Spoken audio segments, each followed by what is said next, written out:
Here we go again. So, I'm going to talk a little bit more about convergent divergence and if it converges absolutely or conditionally. So now I'm going to do exercise 5 to show whether it diverges or converges. So first what we can do is to see what an approaches in this series. That's to say the nth term as n goes to infinity. So how do we do that? We quite simply look at this as n goes to infinity. So an equals limit as n goes to infinity. Let me zoom in so you can see better.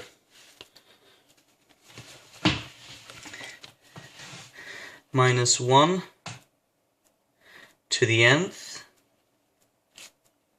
which is quite, this is going to be either minus 1 or 1, times n squared minus 1 divided by n squared plus 1.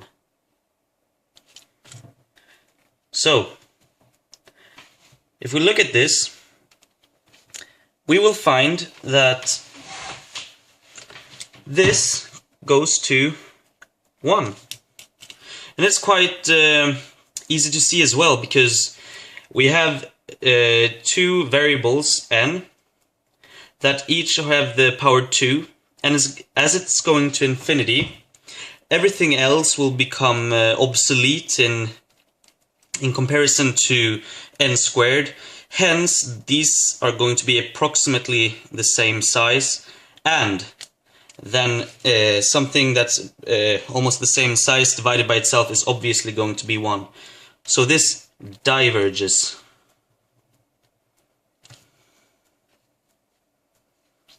Bitch.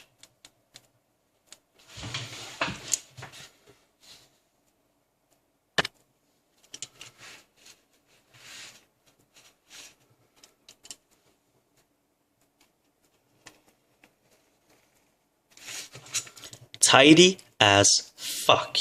Now, let's step up our game a little bit.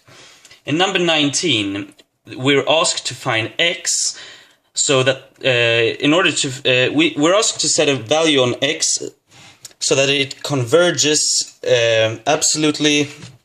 Well, quite frankly, we're just asked to find the interval for which it converges and diverges absolutely or conditionally. And diverges and specifies, so they want a lot of information out of us. They're kind of, it's like we owe them money.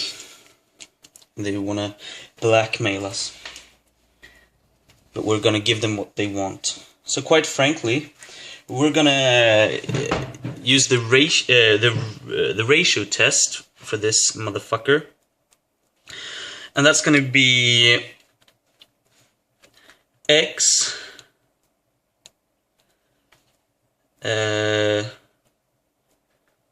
to the power n divided by no, never mind. It's going to be it's good that I made this mistake, because when we do the next term, it's obviously the next we replace n with n plus 1 and not x with x plus 1, because n determines what term we are in. It determines what term we are in. Mathematical pun not intended.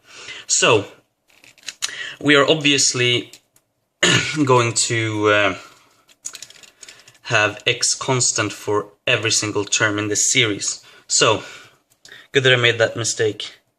Minus 1 to the power of n plus 1 times x minus 1 to the n plus 1 divided by 2n plus 5.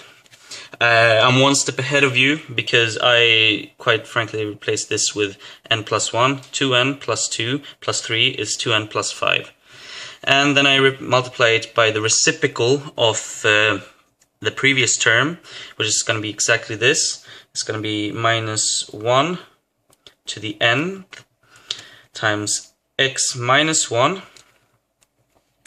to the nth divided by 2n plus 3. So, first thing we can notice is that these two multiply with each other, regardless what n is going to be minus 1, because one of these powers is going to be odd, which means that the base is going to be negative and one is going to be even. That means that this one is going to be positive, or 1, doesn't matter which one it is. And when you multiply something negative with something positive, you get something negative. So we can simplify this as minus 1 times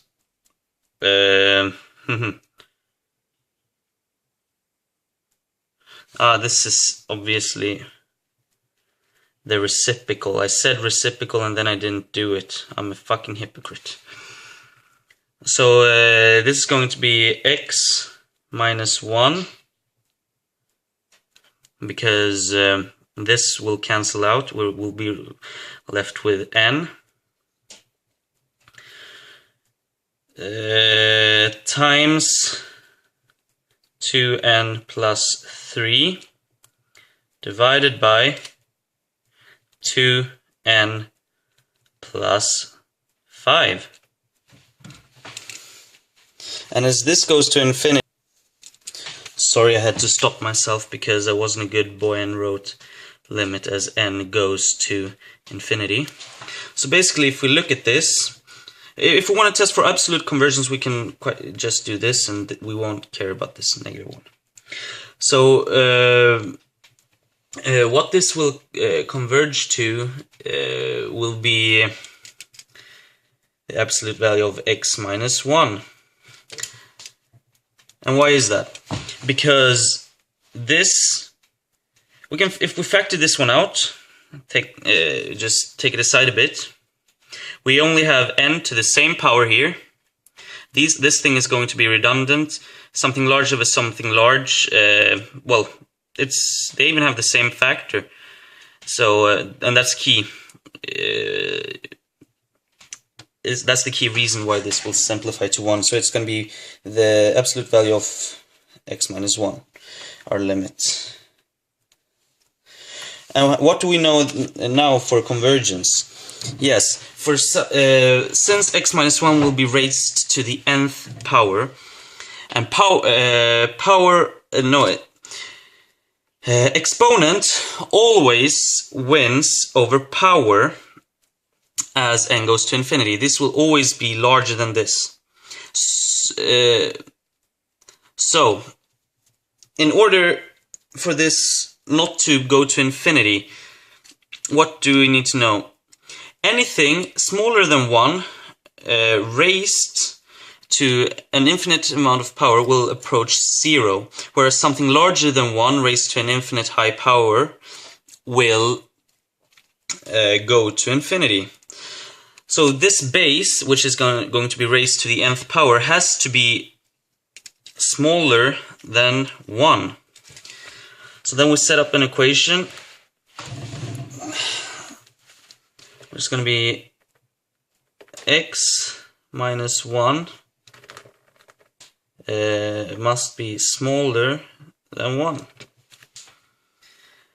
The absolute value of it, actually, because it's also valid for negative 1. So quite frankly, we get that x has to be between 0 and 2 from this. This is hardcore arithmetics right here. For those of you that are not familiar with sarcasm, that was a wonderful example of it. And you get a free spin with a motor taken from a fan. Pretty cool, actually. But wait, there's more. We need to test the extreme values of this interval to see if it's conditionally or absolutely convergent. So basically, if we plug in x equals to 0, we get minus 1,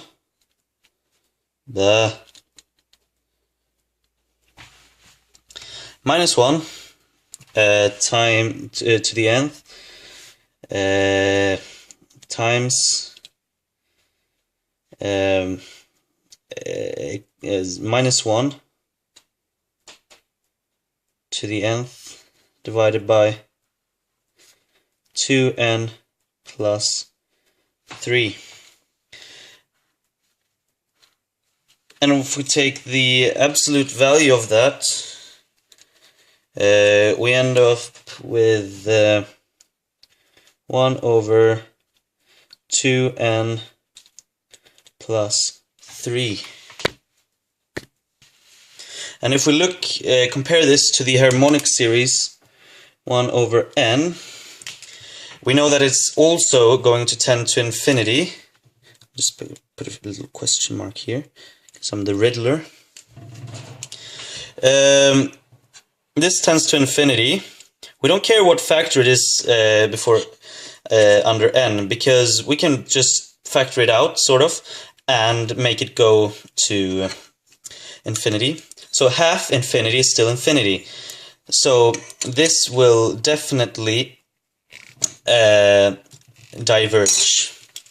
And if we test for x, I'll just write x equals 0, and here x equals 2.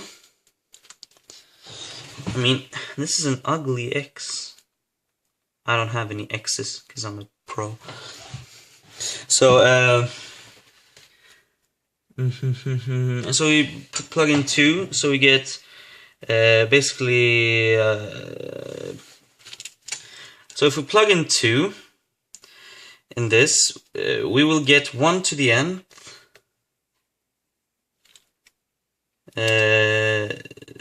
divided by 2n plus 3. And the absolute times minus 1 to the nth. So, and now we need to look at the criteria. So basically the reason why this diverges as well as this is because these bad boys will always be positives, because